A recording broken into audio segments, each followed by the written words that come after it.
कुछ लोग कहते हैं कि मेरा मन पढ़ाई में नहीं लगता है। मानती हूँ, नहीं लगता होगा। चलिए एक बात करते हैं। अगर आप किसी रास्ते से जा रहे हैं और रास्ते में एक पहलवान है, कोई आपसे कहेगा कि जाके उस पहलवान से लड़ जाइए, तो आप नहीं लड़ेंगे। सोचेंगे मैं क्यों लड़ने जाऊँ? मुझे क्या मतलब है?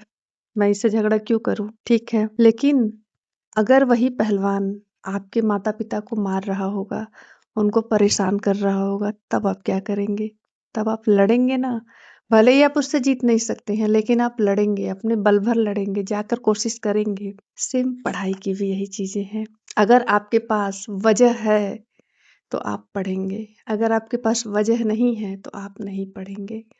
अगर आपके सपने हैं, आपको ज़िंदगी में आगे बढ़ना है, आपको सफल व्यक्ति बनना है, आपको लाइफ में कुछ करके दिखाना है, समाज को एक नई दिशा देनी है, कुछ गोल आपने सेट किया हुआ होगा, तो आपका पढ़ने में मन लगेगा। आपने अपने लिए कुछ सपना देखा होगा, मुझे डॉक्टर बनना है, इंजीनियर बनना है, प्रोफेसर बनना है, टीचर बनना है, लॉयर बनना है, फौज में जाना है, साइंटिस्ट बनना, कुछ तो सपना अगर अपने लिए देखा होगा कि मुझे ये काम करना है, तब आपका पढ़ने में मन लगेगा। और अगर आपका कोई सपना ही नहीं है, तो फिर क्यों पढ़ेंगे? वजह होनी चाहिए ना। कहते हैं कि किसी को खोने के 100 बहाने हो सकते हैं, पर पाने की एक वजह ही काफ़ी होती है। तो वही हाल पढ़ने का है। ना पढ़ने के हज़ारों बहाने हो सकते हैं, ये है, वो है, नहीं समझ में आता है, नहीं मन लगता है। लेकिन अगर एक वजह भी आपके पास है, तो आप पढ़ना शुरू कर देंगे। आपका पढ़ने में मन लगने लगेगा। तो पहले देखिए कि आपके पास कोई वजह है? अगर है, तो उस वजह को अपना मोटिवेशन बनाइए, अपना आइडियल बनाइए कि मुझे इस वजह के लिए पढ़ना है। फिर आपका पढ़ने में खूब मन लगेगा। और पढ़ने में मन न लगने का एक कारण और भी होता है कि हमें चीज़ें समझ में नहीं आती हैं। तो जब चीज़ें समझ में नहीं आती, बोझिल हो जाती हैं, फिर हमारा मन नहीं लगता है। इसके लिए क्या करना है कि हमें उन चीज़ों को सरल चीज़ों से शुरू करना, जिस सब्जेक्ट में भी आपको पढ़ना है, पहले सरल चीज़ों को शुरू करें। जब सरल चीज़ों को सीखते-सीखते आप प्रो की तरफ जाएँगे, तो आपको धीरे-धीरे उस चीज़ में मज़ा आने लगेगा।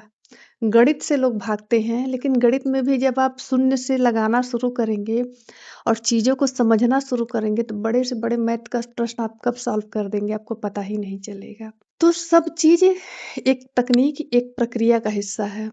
सबका मन लगेगा पढ़ने में। आपको पढ़ाने वाला अच्छा होना चाहिए और आपके पढ़ने का तरीका अच्छा होना चाहिए। सब सब्जेक्ट सरल है और सब सब्जेक्ट कठिन भी है। ये आपके ऊपर डिपेंड करता है कि आप उसको बनाते क्या हैं। और एक टाइप का मेहनत सब सब्जेक्ट, लोग हिंदी को कहते हैं ना कि हिंदी बहुत सरल है, लेकिन आगे चल के हिंदी बहुत लेंदी होता है, बहुत मेहनत कराता है।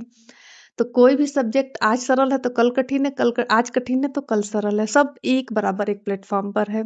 बस ये है कि अगर आप शुरू से शुरू करेंगे तो आपको हमेशा वो सरल लगेगा और बीच में कूदेंगे तो हमेशा कठिन लगेगा। बस इतना ही फ़र्क है।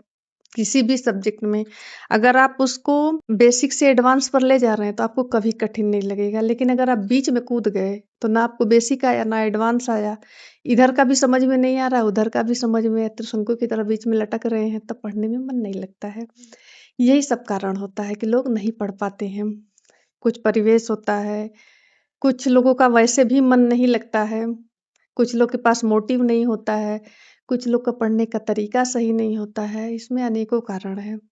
लेकिन सब पर एक कारण भारी है, अगर आपके पास उद्देश्य है तो सब कठिन से सरल हो जाएगा, सब चीज़ को आप किनारे कर देंगे। अगर एक उद्देश्य है, एक वजह है, इसलिए मुझे पढ़ना है, तो आप अपना एक वजह बनाइए, एक उद्देश्य बनाइए, उसमें माता-पिता, आप खुद, कोई भी हो सकता है, जिसके लिए कि मुझे ये चीज़ करके दिखाना है, अपनी माँ का सपना पूरा करना है, पापा का सपना पूरा करना है, खुद का सपना पूरा करना है, कोई भी अगर है, तो पढ़ने में मन लगेगा और ऐसा धुआँधार लगेगा कि उठाने से भी नहीं उठेंगे।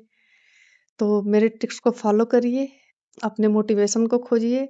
आप क्यों पढ़ना चाहते हैं मुझे कमेंट में बताइएगा और पढ़ने में मन नहीं लगता है, तो इसके और क्या तरीके हो सकते हैं, मैं फिर वीडियो बनाऊँगी। किस तरह से छोटे-छोटे कदमों से बड़ी सफलता को पाया जाता है, ये मैं आपको अगले वीडियो में बताऊँगी। वीडियो कैसा लगा बताइएगा ज़रूर, मिलते हैं अगले वीडियो में, तब तक के लिए नमस्कार।